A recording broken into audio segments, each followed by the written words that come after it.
Deep in the Appalachian hills of West Virginia sat the old Merritt Hollow Mine, abandoned since the collapse of '72. Locals called it the Screaming Mine. They said if you stood by the entrance past midnight, you could hear voices echoing from the tunnels, men begging for help, metal twisting, earth groaning.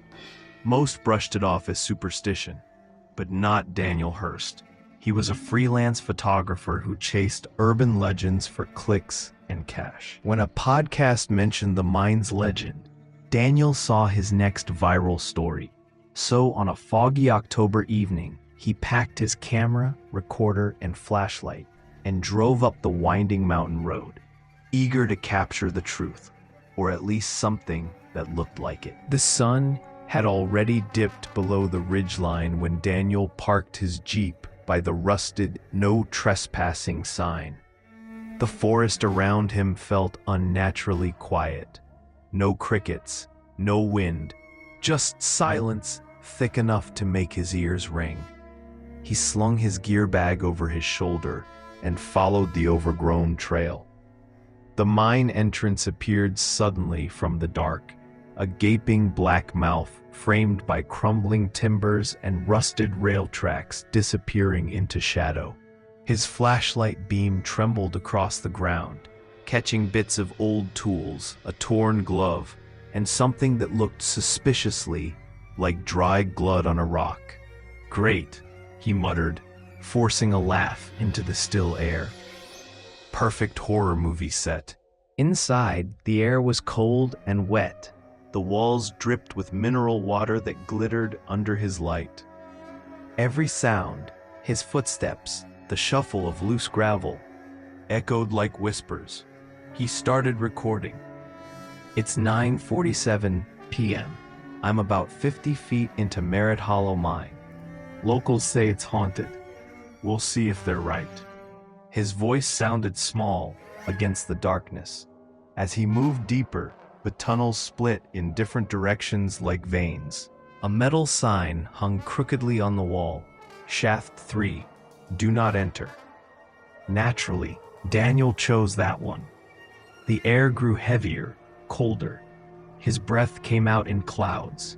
Somewhere in the distance, faintly, came a sound, like a sigh carried on the wind.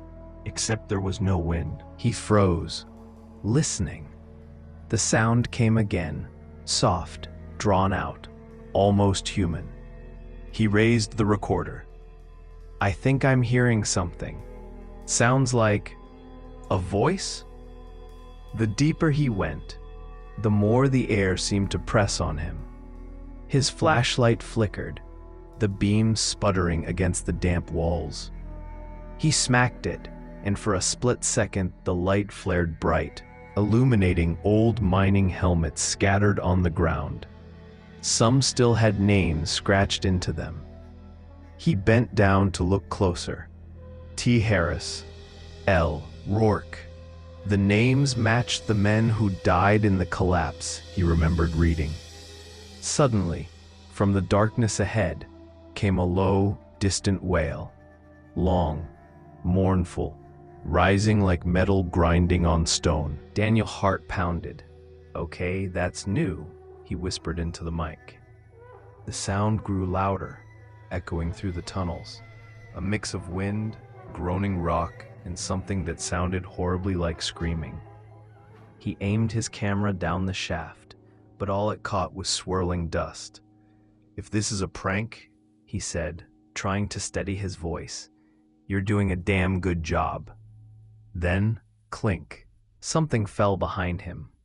He spun around, flashlight shaking. A helmet rolled across the ground and stopped at his boots. No one there. He pointed the light down the tunnel again, and this time he saw movement. Just a shadow, shifting between the beams of light and darkness, retreating deeper into the mine. Against every sane instinct, Daniel followed. The tunnel narrowed until he had to crouch. The air reeked of rust and earth. Then he found it, the collapsed chamber. Wooden beams splintered, twisted metal half buried in stone. His recorder picked up faint whispers that didn't match his breathing. Help, still here. His blood ran cold. Who's there? He called. The whisper came again, closer this time. It hurts. He stepped back, nearly tripping on a rail. The flashlight flickered again, then died completely. Panic surged through him. He slammed it against his leg until it blinked back to life, and what it showed nearly made him drop it. The walls. They weren't solid anymore. Faces seemed to press through them, screaming, mouths open wide, frozen in silent agony. Daniel stumbled back, his breath ragged. No, no, no. He turned and ran, but every tunnel looked the same. The map on his phone wouldn't load. The whispers turned into shrieks, echoing from every direction, blending with the rumble of the mine itself. The ground trembled. Dust rained from the ceiling. "Get me out of here," he screamed, sprinting toward what he hoped was the exit. He tripped, hitting the ground hard. The recorder slid away, still on. Between his gasps, the faint voice came again, soft, almost calm this time. "Stay with us." The air around him seemed to vibrate. He grabbed the recorder, bolted toward the faintest glimmer of moonlight ahead, and burst out of the tunnel gasping. He collapsed on the cold ground, coughing. The mine behind him groaned once more, then fell silent. Daniel scrambled to his jeep, shaking, his clothes covered in dust and mud. He drove until he saw the first sign of civilization, a 24-hour diner off Route 19. Inside, he ordered coffee with trembling hands. The waitress noticed the dirt and fear in his eyes. "You look like you've been through hell, honey," she said. Daniel just nodded, setting the recorder on the table. But when he pressed play, there were no screams, no whispers. Only his own voice saying, "It's 9:47 p.m. I'm entering Merritt Hollow Mine." The rest was static, yet faintly, beneath the hiss, he thought he heard it again. A single scream,